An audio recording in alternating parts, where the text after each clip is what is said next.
Dear students, Assalamu alaikum. How are you? I think all of you are fine. I'm also fine. Today we want to talk about the chapter 3, force.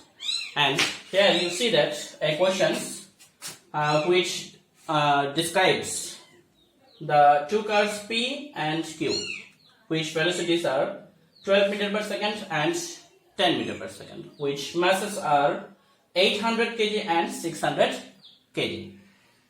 Here you see that the two cars moving opposite direction and the distance between them 1 kilometer. আমরা জানি সেটা হচ্ছে 1 kilometre, that means এটাকে আমরা transfer করলে যেটা লিখতে পারি সেটা হচ্ছে কি 1000 মিটার। ডিয়ার স্টুডেন্টস, তোমাদের সাথে তোমাদের সুবিধার কারণে আমি কি করছি, তোমাদের সাথে বাংলা এবং ইংরেজি উভয়কে কম্বিনেশন করে কথা বলার চেষ্টা করব। সো প্রিয় শিক্ষার্থী, তোমরা দেখছো the stem is there is a collision between two cars P and Q running a distance 1 kilometer. That means এখানে একটা collision হয় যেহেতু তারা অপোজিট ডিরেকশন থেকে আসছে, আর এই collisionের মধ্যবর্তী যে ডিসটেন্সটা আছে সেটা কি 1 kilometre. That means 1 kilometre distance থেকে তারা উভয়ই কি করতেছে, আসছে। After collision, that means collision হওয়ার পরে they move together with a velocity 2 meter per second. That means collision হওয়ার পরে যখন তারা চলবে তারা অবশ্যই কি করবে, togetherly, that means combinedly, that means একত্রে চলা শুরু করবে। আর সেই ক্ষেত্রে তাদের কম্বাইন্ড ভেলোসিটিটা হবে কত, এখানে আমরা বলে দিয়েছি 2 metre per second. Dear students, so the question is A type, that means আমরা এটাকে বলে থাকি এই টাইপের জন্য যে কোশ্চেনটা সেটা হচ্ছে কি হোয়াট ইজ কল্ড ফোর্স। তো আমি ফোর্সের ডেফিনিশনটা তোমাদের এই জন্য দিয়েছি, as the chapter is 3, that means force, so you must need to know about the definition force. B type question হচ্ছে explain the third law of freely falling body. You know that these questions related with chapter 2, that means motion. তো মোশনের চ্যাপ্টারে এখানে বলা হয়েছে কি explain the third law of freely falling body, that means মুক্তভাবে পড়ন্ত বস্তুর ক্ষেত্রে তোমার যে 3 নাম্বার সূত্রটা আছে সেই 3 নাম্বার সূত্রটাকে কি করতে হবে, তোমাকে এক্সপ্লেইন করতে হবে। তো আমি জানি তোমরা অলরেডি এটা পড়ে এসেছো, তোমরা এটা জানো। তো অ্যাকচুয়ালি আমি তোমাদের যে বিষয়টাকে সলভ করে দেব, সলিউশন করে দেব, সেটা হচ্ছে আমাদের কি সি এবং ডি টাইপের কোশ্চেন।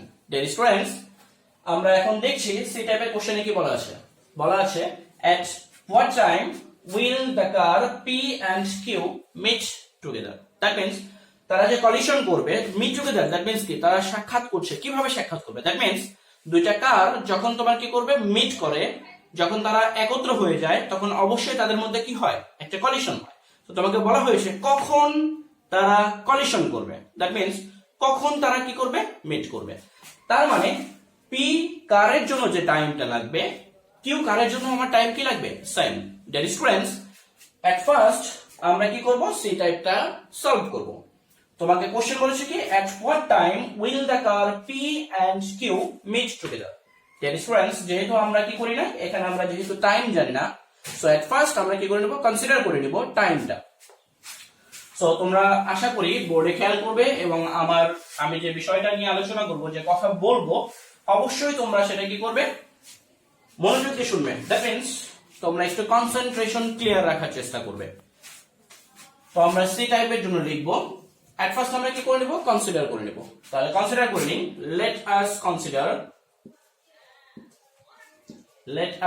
কনসিডার দ্যাট, আমরা কি কনসিডার করতেছি, আমরা কনসিডার করছি আফটার টি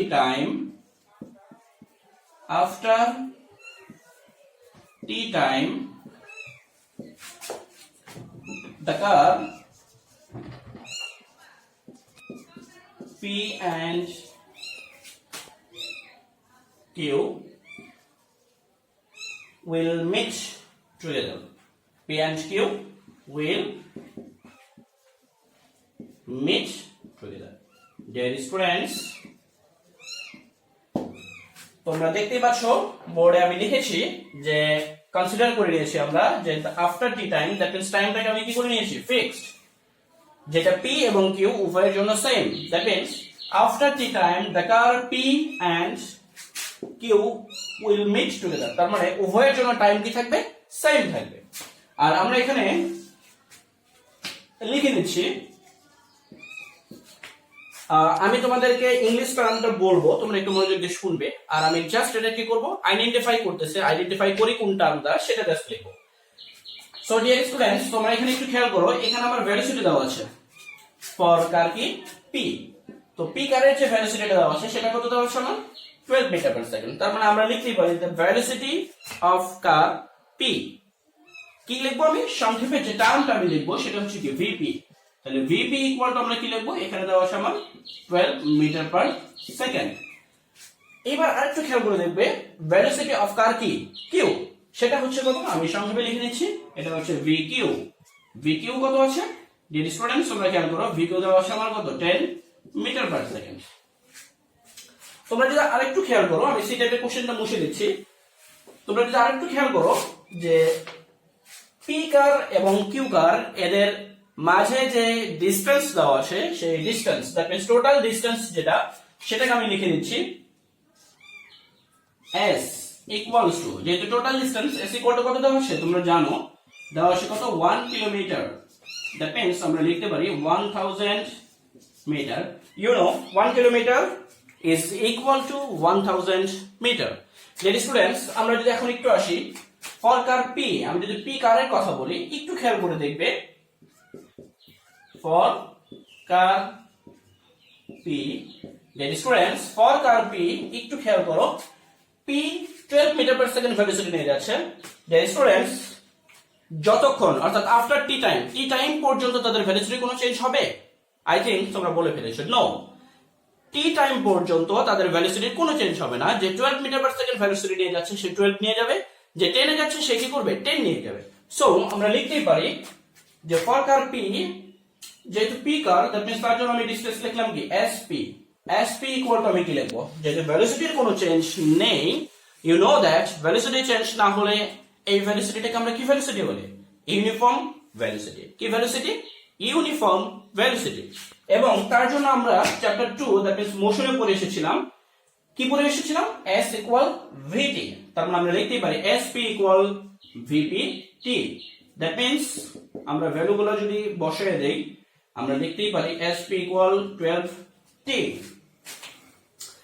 এবং সিমিলার ওয়েতে আমি যদি আসি, ফর কার এটা ছিল পি, আর এবার আমি কি লিখবো ফর কার কিউ। তাহলে কিউ কারের জন্য আমি কি লিখতে পারি একটু খেয়াল করবে, কিউ কারের জন্য আমি লিখতে পারি for car Q S Q equal to আমরা লিখতে পারি কি V Q T. That means V Q হচ্ছে 10 সাথে আছে আমার T, that means S Q equal to আমরা লিখতে পারি কি 10 T. Dear students, P car যে ডিসটেন্সটা আমার ট্রাভেল করবে, কিউ কার আমার যে ডিসটেন্স ট্রাভেল করবে, এদের দুইজনের ডিসটেন্স মাস্ট বি 1 কিলোমিটার। কারণ এই দুজন অবশ্যই মিট করবে, মিট করলেই তোমার কি হবে, তাদের ডিসটেন্সটা 1 কিলোমিটারের বেশি হবে না। যেহেতু 1 কিলোমিটার এর বেশি হচ্ছে না, that means not more than 1 kilometre. So আমরা লিখতে পারি কি লিখতে পারি, আমি জানি তোমরা অলরেডি বলে ফেলেছো, আমরা লিখতে পারি যে total distance s equals to কি হবে sp এবং sq। এটা কোথা থেকে লিখবো, ফ্রম স্টেম, অথবা আমি লিখতেই পারতাম ফ্রম ফিগার। তাহলে আমি কি লিখবো sp plus sq equal s, or sp that means আমরা জানি 12t plus 10t equals to s that means কি 1000। ডিয়ার স্টুডেন্টস, একটু আমরা খেয়াল করি, 12t আর 10t যদি আমরা প্লাস করে দেই, অ্যাড করে দেই, তাহলে কি হবে 22t equals to কি হবে 1000। Dear students, t equal to আমরা কি লিখবো, আমরা জানি যে মাল্টিপ্লাই থেকে যদি অপর পাশে চলে যায় তাহলে কি হয়ে যায় ডিভাইড হয়ে যায়, দ্যাট মিন্স ডিভাইডেড বাই 22। তো আমরা যদি একটু ক্যালকুলেশন করি তাহলে ক্যালকুলেশন করলে আমরা কি পাবো, একটু খেয়াল করো, আমরা 1000 কে ভাগ করব, ভাগ করলে কত পাবো ডিভাইডেড বাই এটা, তার মানে 45.454545 এভাবে চলতে থাকবে। তাহলে আমি ফাইনালি লিখব 45.455 সেকেন্ড।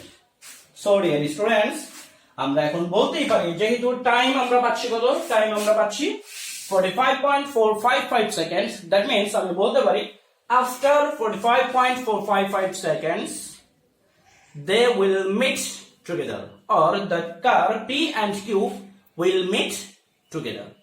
এবং এটা হচ্ছে আমার কি সি টাইপের solution. So dear students, C টাইপের সলিউশন আমরা কিন্তু অলরেডি টাইমটা পেয়ে গিয়েছি, তার মানে 45.455 সেকেন্ডস পর তারা কি করবে, মিট করছে। এবার যদি আমরা একটু ডি টাইপে আসি তাহলে কি হবে। ডি টাইপে আসলে আমরা যেটা দেখছি, ডি টাইপের কোশ্চেনটা কি বলা আছে, বলা আছে is the incident supports the law of conservation of momentum. তার মানে তোমাকে যেটা জানতে হবে, এখানে বলেছে যে supports the conservation law of momentum, তার মানে কনজারভেশন ল অফ মোমেন্টামটা জানতে হবে। Dear students, you know that the conservation law of momentum which identify that the total momentum before collision, that means before collision এর জন্য যে total momentum আছে and after collision এর যে টোটাল মোমেন্টাম আছে, এই উভয় মোমেন্টাম কি থাকবে, same. That means total momentum before collision আর টোটাল মোমেন্টাম আফটার কলিশন কি থাকবে, ইকুয়াল। তাহলে আমার কাজ হচ্ছে বিফোর কলিশন এন্ড আফটার কলিশনের টোটাল মোমেন্টাম বের করা। সো ডিয়ার স্টুডেন্টস, একটু খেয়াল করবে, এখানে কিন্তু অবশ্যই আমাকে এই ফিগারটা ভালোভাবে বুঝতে হবে। ডিয়ার স্টুডেন্টস, তুমি যদি এই ফিগারটা না বুঝো, দ্যাট মিন্স এই স্টেমটা যদি ভালো করে না বুঝো, তুমি কিন্তু এটা সলিউশনটা অবশ্যই ভুল করে ফেলবে। দেখো এখানে কিছু বলা নাই, বাট এখানে কিন্তু কি দেওয়া আছে, ফিগারে আইডেন্টিফাইড করা আছে যে পি এবং কিউ কার অপোজিট ডিরেকশন থেকে আসছে। যেহেতু তারা অপোজিট ডিরেকশন থেকে আসছে, সো মনে রাখবে পি কারের ভেলোসিটি যদি আমার কি হয়, বিফোর কলিশন যেহেতু, তো পি কারের ভেলোসিটি যদি আমার পজিটিভ ডিরেকশন আমি ধরে নিই, তাহলে মনে রাখবে কিউ কারের যে ডিরেকশনটা হবে সেটা কি হবে, অবশ্যই নেগেটিভ ডিরেকশন হবে। পি কারের ডিরেকশন যদি আমার পজিটিভ হয়, তাহলে কিউ কারের ডিরেকশনটা আমার কি হবে, অবশ্যই নেগেটিভ হবে। সো ডিয়ার স্টুডেন্টস, একটু খেয়াল করবে পি কার এবং কিউ কারের যে বিষয়টা আমরা একটু খেয়াল করি। আমরা এখানে লিখে নিচ্ছি যে বিষয়টা, সেটা হচ্ছে হেয়ার একটু খেয়াল করো, এখানে কি হবে আমি বলে, ওকে। তাহলে আমরা লিখতেই পারি এখানে দ্য ভেলোসিটি, যেহেতু আমার এখানে ইনিশিয়াল এবং তোমার কি আফটার কলিশন আর বিফোর কলিশনের কথা বলা হচ্ছে, তার মানে সেই হিসেবে আমি এখানে লিখতেই পারি ভেলোসিটি এটা কার জন্য হবে, বিফোর কলিশনের জন্য হবে। তাহলে আমি হেয়ার কি লিখবো, বিফোর কলিশন যেটা, তার মানে ফর পি লিখবো আমি, বিফোর কলিশন এখানে লিখবো না, অন্য জায়গায় লিখবো, এখানে লিখবো ফর পি। তাহলে ফর কার পি কারের ক্ষেত্রে আমি কি দেখছি, এখানে যে ভেলোসিটিটা, যে মাসটা আমি দেখছি, আগে সবার প্রথমে আমি মাস লিখে নিই। মাস কি হবে, এমপি দিলাম আমি, এমপি ইকুয়ালস টু আমরা লিখবো কি 800 কেজি। এখানে একটু খেয়াল করে দেখো, এখানে আমার ভেলোসিটি দেওয়া আছে ইউপি ইকুয়াল টু আমরা কি লিখে নেব, ইউপি ইকুয়াল টু আমরা লিখবো 12 metre per second. Dear students, আমরা যদি কিউ কারের কথা লিখি, তাহলে আমরা কি লিখবো, ফর কার কিউ আমরা লিখবো কি এম কিউ ইকুয়ালস টু কত হবে, তোমরা দেখতে পাচ্ছ এখানে কত দেওয়া আছে, 600 কেজি। আমরা যদি এটার জন্য ভেলোসিটি লিখি, একটু খেয়াল করে দেখবে, তোমাদের যদি মনে থাকে তাহলে খেয়াল করবে, আমি কিন্তু বলেছিলাম পি কারের ডিরেকশন যেহেতু আমার কিউ কারের অপোজিট, আমি পি কারকে এখানে পজিটিভ লিখেছি তার ভেলোসিটি, তার মানে এখানে কিউ কারের ভেলোসিটি আমাকে কি লিখতে হবে, অপোজিট, দ্যাট মিন্স নেগেটিভ, তার মানে মাইনাস 10 মিটার পার সেকেন্ড। আমি জানি ডিয়ার স্টুডেন্টস, তোমরা যদি এই জায়গাটা এক্স্যাক্টলি এই পয়েন্টেই তোমরা ভুল করো, এবং তোমার কোশ্চেন যে স্টেমটা ছিল সেই স্টেমে কিন্তু বলা ছিল যে তাদের কম্বাইন্ড ভেলোসিটি, দ্যাট মিন্স তারা টুগেদারলি একটা ভেলোসিটি নিয়ে চলছে, আর সেই ভেলোসিটিটা দেওয়া ছিল কত, 2 metre per second. That means আমি এখানে লিখে দিচ্ছি কম্বাইন্ড ভেলোসিটি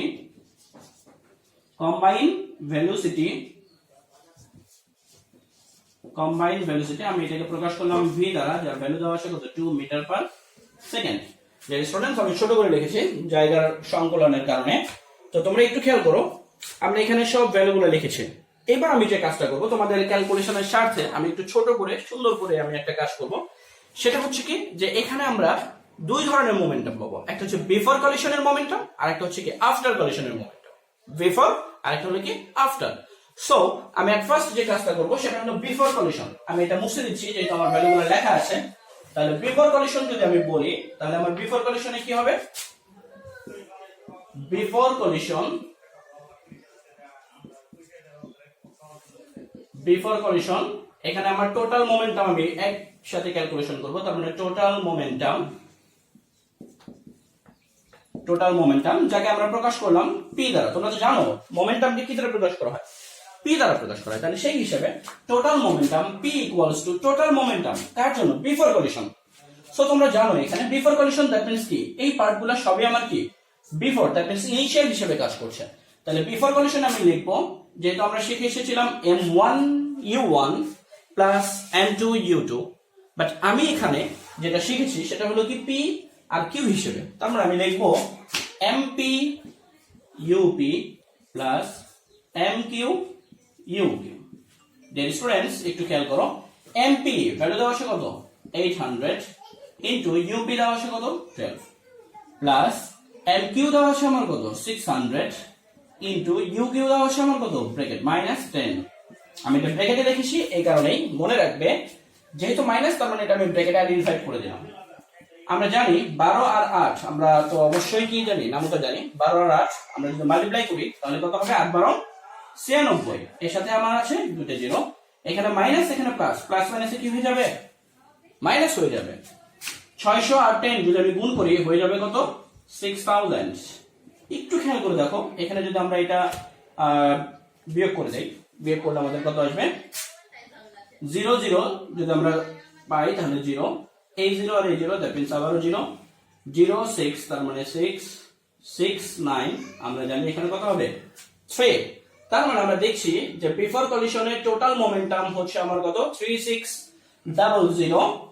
ইউনিটটা কি হবে তোমরা জানো, ইউনিট হবে কি KG metre per second. Unit হচ্ছে আমার কত KG metre per second. Dear students এটা ছিল আমার কি বিফোর কলিশনের জন্য টোটাল মোমেন্টাম। আমরা বলেছিলাম আমাদের লাগবে কি আফটার কলিশনের টোটাল মোমেন্টাম, বিকজ বিফোর কলিশনের টোটাল মোমেন্টাম আর আফটার কলিশনের টোটাল মোমেন্টাম যদি সেম হয় তাহলে আমার এখানে যে ইনসিডেন্সটা আছে সেটা কি করলো সাপোর্ট করলো, আদারওয়াইজ নট। তাহলে আমরা যদি লিখি এবার আফটার কলিশন, তার মানে আমি একটু কেটে দিচ্ছি, বিফোর এর পরিবর্তে লিখে দিলাম কি আফটার। তার মানে আফটার কলিশন টোটাল মোমেন্টাম এটা ছিল পি, আমি এবার দিয়ে দিলাম কি পি প্রাইম। ডিয়ার স্টুডেন্টস খেয়াল করবে আফটার কলিশন তার মানে মনে রাখবে এখানে কিন্তু আমার তখন কাজ করছে কি কম্বাইন্ড ভেলোসিটি। তার মানে আমি এখানে লিখবো mp প্লাস mq ইনটু কি হয়ে যাবে একটু খেয়াল করে দেখো, ইনটু কি হয়ে যাবে v। একটু আমরা দেখি আমাদের রেজাল্ট কত আসে।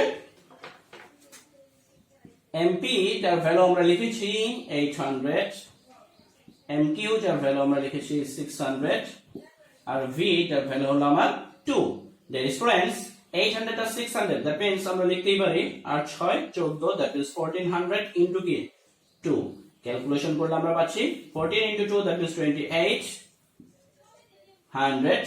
ইউনিট কি হবে তোমরা জানো KG metre per second. That is friends একটু খেয়াল করে দেখো আমরা এখানে টোটাল মোমেন্টাম বিফোর কলিশন আর আফটার কলিশন আমরা কি ইকুয়াল পেয়েছি? আই থিংক তোমরা জানো যে আমরা ইকুয়াল পাইনি, যেহেতু আমাদের ক্যালকুলেশন করার পরে বিফোর এবং আফটার কলিশনের মোমেন্টাম সেম নয়, দ্যাট মিন্স ইকুয়াল না। সো আমরা কি লিখবো একটু খেয়াল করে দেখো,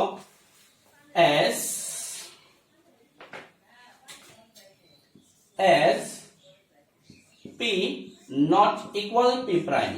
আমরা শুধু বলেছিলাম যদি ইকুয়াল হয় তবেই তোমার এটা কি করবে সাপোর্ট করবে। তো যেহেতু আমরা লিখতেছি as p not equal p prime, আমরা কি লিখতে পারি the incidence doesn't support the law of conservation of momentum। তার মানে আমরা লিখব the incidence